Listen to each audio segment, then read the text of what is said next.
hell.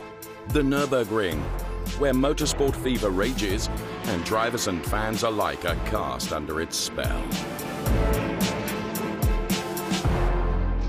This weekend, the Porsche Carrera Cup makes a special appearance as part of the world's largest classic car festival, taking place on the tradition-steeped track. This is the legacy of days gone by, and it's something very special for the Cup drivers too. We are part of the history right now, so it's really amazing that you can see that old cars, and now compared to the new ones, there are so many different steps in the cars, and they were racing many years ago. So, you know, it's always nice to be part of it. The good old days. Even the man turning 22 today is visibly spellbound by the event. I think that's the cool part of it, because the new modern cars, they're so fast and have such good handling, but there's still some type of charm to the older cars that you don't just get in the new cars. And for us Carrera Cup drivers to be racing as part of the Classic Car Grand Prix is really unbelievable. The future meets the past. Thomas Preining, the championship contender, looks back on the most successful weeks of his budding career in the Carrera Cup. It's going like clockwork. Everything is going according to plan. We think about everything race by race, corner by corner. He is focused, but he can feel something. The magic of the old days, the Porsche 356, the beginning of it all. So I'm very proud to be able to sit in a car like this and hopefully to be able to drive it. You have to remember what a great honor it really is to be able to drive for a manufacturer like Porsche. Sitting in old cars like these is always cool. Indeed, to drive a Porsche is to inherit a great tradition. The beginnings of the one-make trophy. The Carrera Cup made its breakthrough in 1990, the era of the 944 Turbo, and almost 30 years later, it is alive and well. His car of choice remains unchanged, the 911. The Porsche used in the Cup is made on the same assembly line as the road version, except the driver is a little different. Well, the Porsche Carrera Cup back then, I mean, when I watched it as a 16, 17-year-old, we saw it as a championship for older drivers. I don't mean that in a bad way. It was for seasoned drivers who got their second wind and entered the Carrera Cup at the end of their career. At that time, it was maybe not the obvious route for a young driver to take. Real characters shaped the Carrera Cup. Olaf Mantei, Wolfgang Land and Harold Gross versus the young, fierce Uwe Olsen. And Roland Ash. They were proper racing drivers. You have to grimace and screw up your face because you take the car to its absolute limits and keep it there. And alongside these characters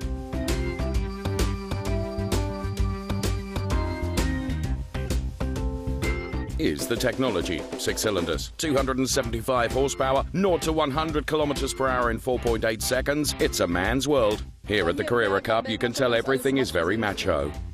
The Porsche Carrera Cup is coming of age. It's developing into a serious race series for up-and-coming endurance aces. The dream of becoming a professional racing driver became a reality for a lucky few right here. Out of all the international victories that came afterwards, to me this is one of my most important titles because it was when I made the leap to being a factory driver. That's when I learned all the skills for my later career. A place where talent is forged. The field is getting younger and younger. From now on, the risk is that seasoned drivers will be no more than has-beens. Has-been? What are you talking about? That's not true at all. I'm 29 years old. Even more professional, even more sophisticated. Porsche leaves nothing to chance. 16 out of the current 20 factory drivers look back on their successful years of training in the Carrera Cup with only one goal in mind. Victory. Tandy and Bamber, Bernhard and Lieb, all of them winners of the 24-hour Le Mans endurance race. Molded and supported by Porsche.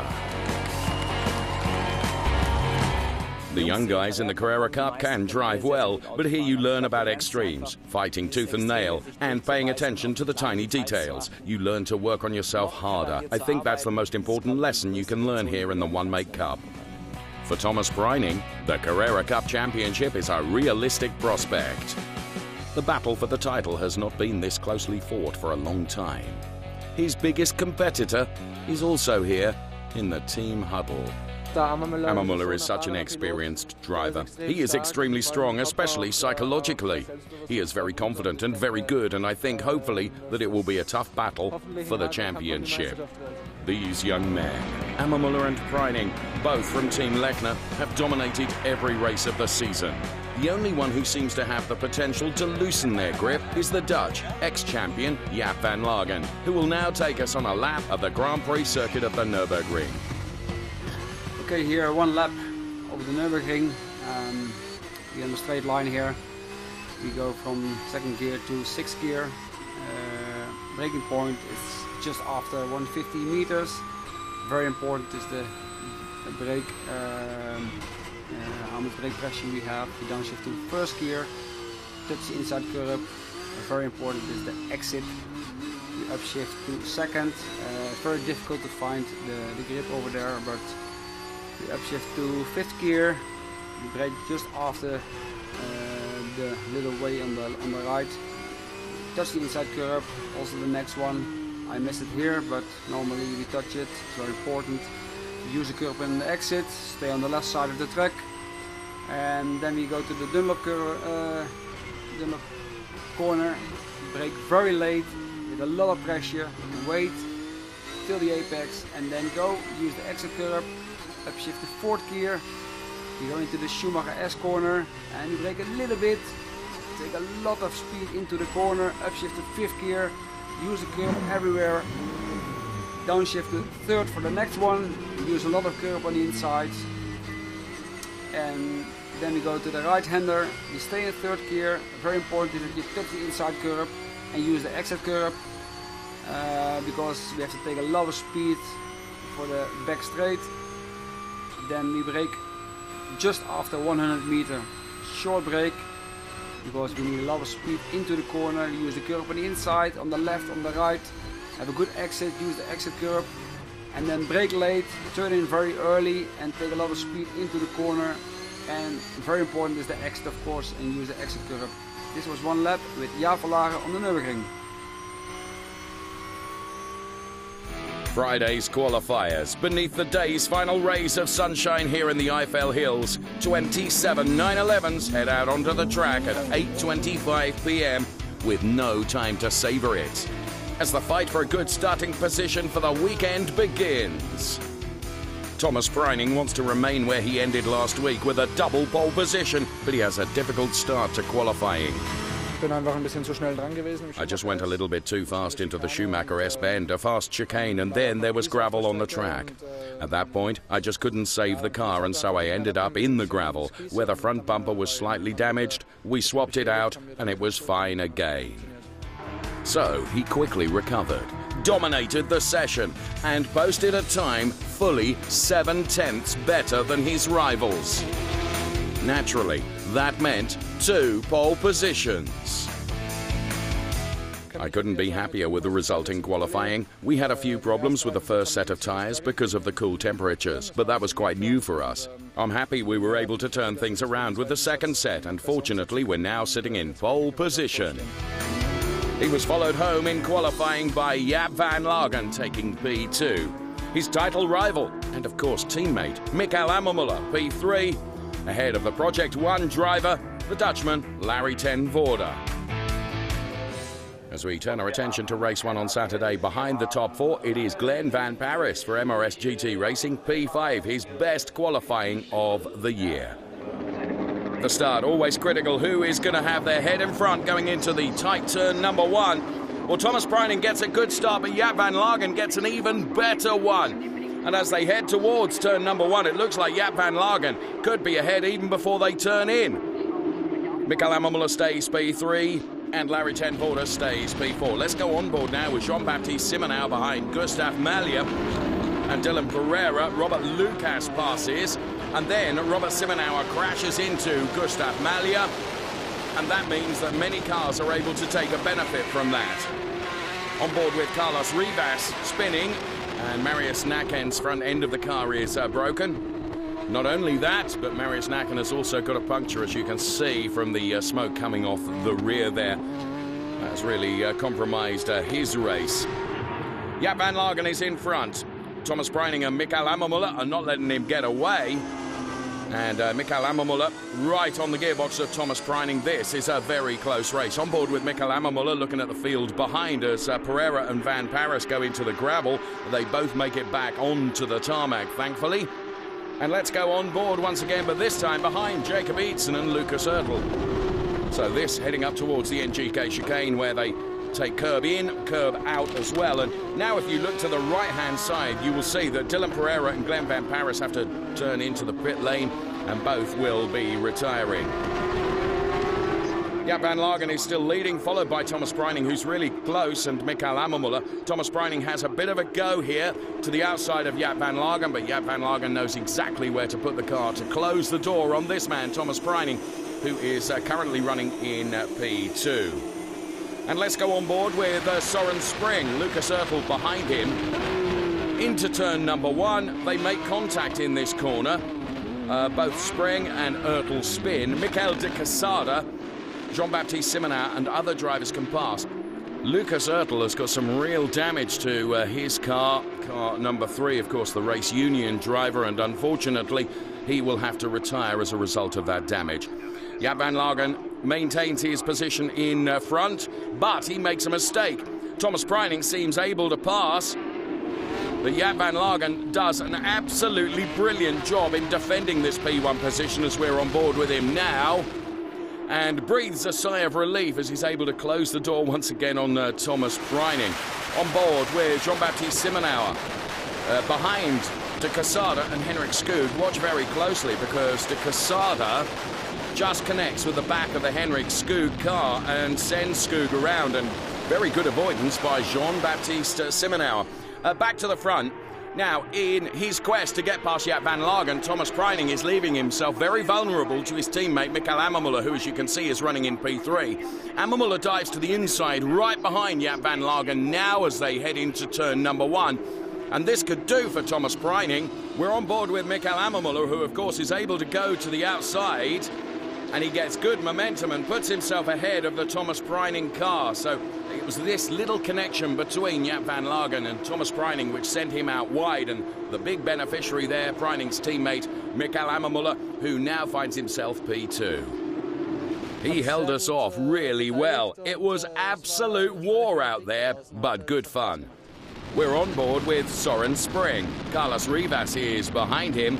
Now, both are teammates competing in the amateur class of the Porsche Carrera Cup Germany.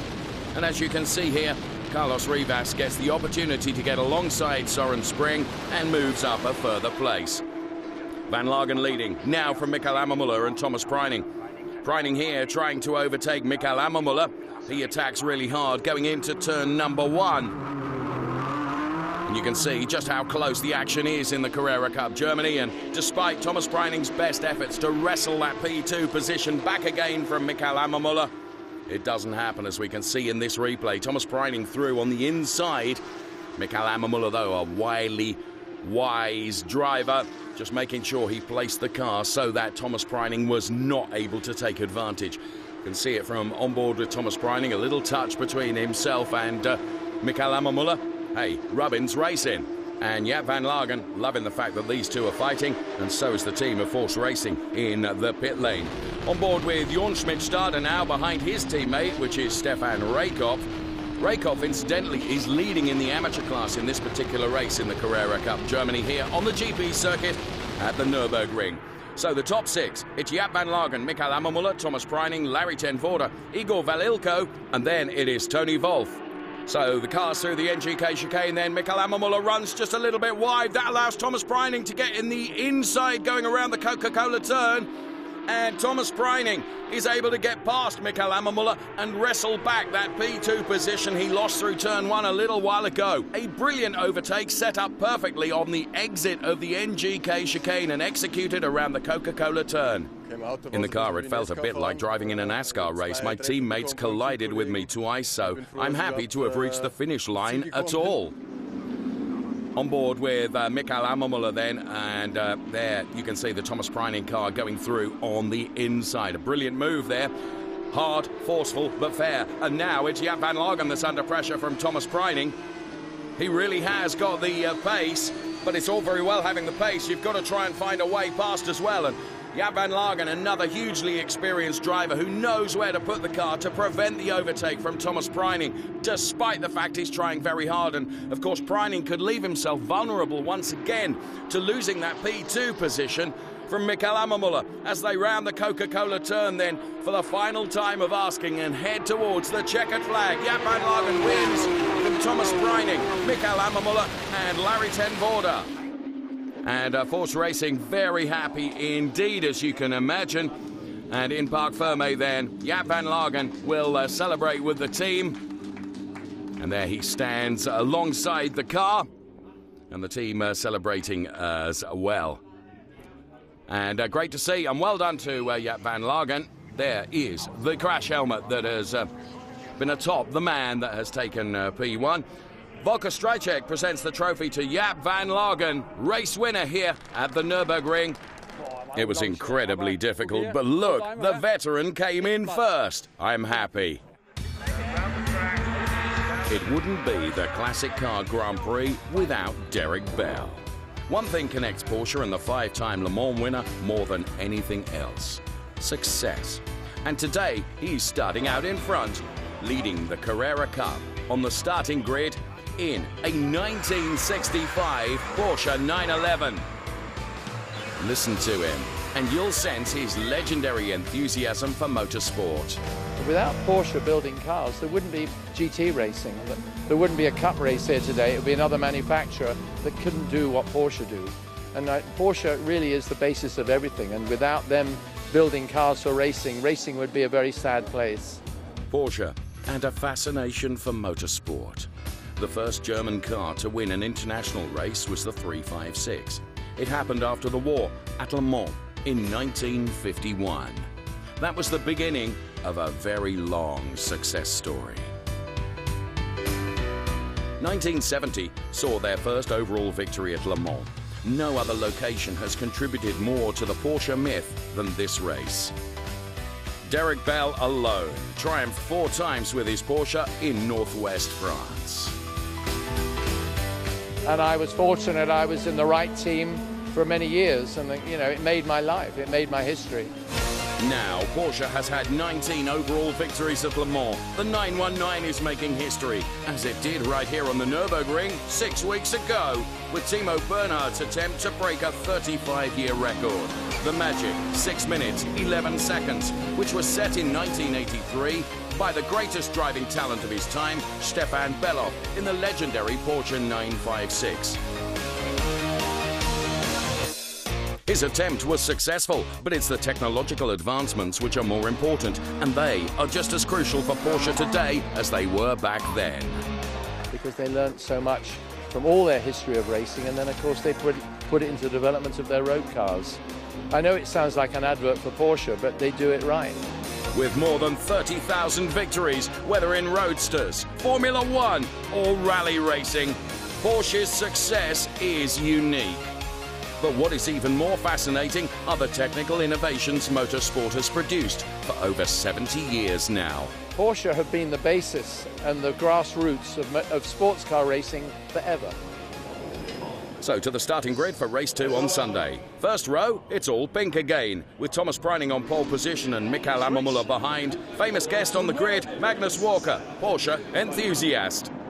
Then, as the lights go out, there's no rocket start this time. Thomas Preining stays P1. Mikael Ammermuller stays in P2, followed by Jaap van Lagen then in P3 ahead of Glenn Van Paris. On board with Jaap van Lagen as we make our way through the first corner. It's very close, but everything's fine. There are no crashes, thank goodness. On board with Soren Spreng, who's fighting here with Chris Wright in the number 99 car. And then through the first sequence of turns, as you can see, it is Thomas Preining beginning to stretch his legs from Mikael Ammermuller. And then it is Jaap van Lagen and Larry ten Voorde up to P3. So this slightly longer Grand Prix circuit. And we continue this fight with Soren Spreng and Chris Wright then. And Soren Spreng getting a slightly better exit here. Chris Wright tries to make the car as wide as possible, but Soren Spreng should be able to come through and does dive to the inside. Will outbrake Chris Wright going into the left-hander. Runs out onto the curbs. There is Mikael Ammermuller, Jaap van Lagen, Larry ten Voorde. And let's go on board now, heading into the first corner. This is a nice view, looking back at Wolf, Wagner, Oertel and Sandro Kaibach, all fighting for their top 10 positions. And lock-ups galore through turn number 1, but no damage done. So Tony Wolf then, the car that we're looking at through being on board, and great on-board shots they are. Preining in the lead, Ammermuller can't get close. There's already a gap to Jaap van Lagen and to Larry ten Voorde. Glenn Van Paris and Dylan Pereira are following.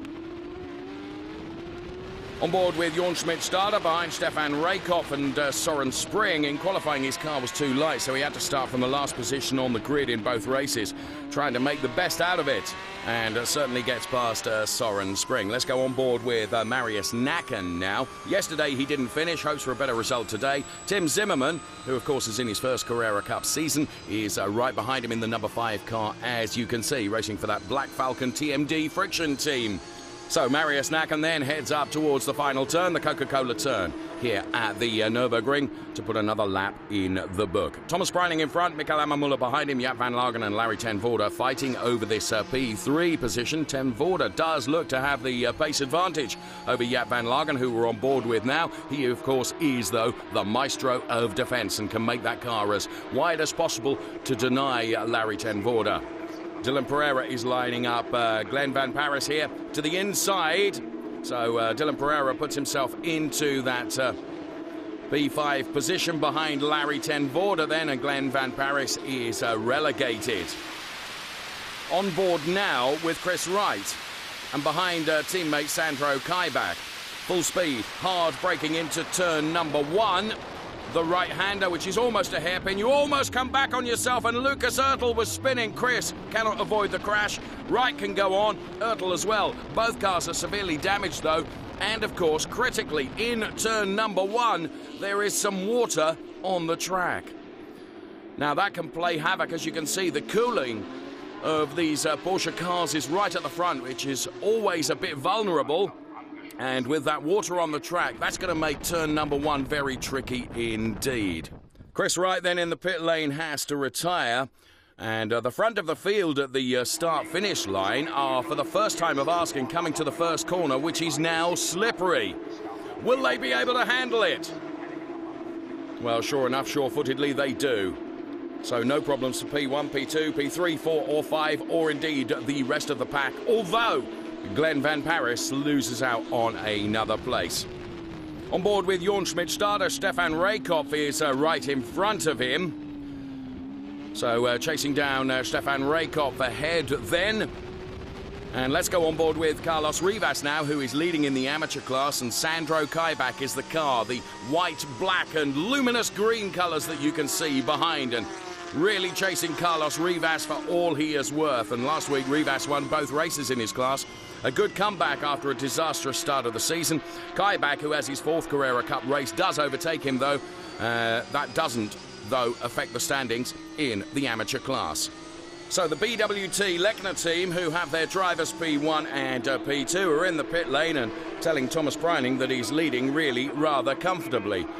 And it has to be said, Thomas Preining does look really relaxed, and he's doing a very, very good job out there. So there he is, looking pretty cool.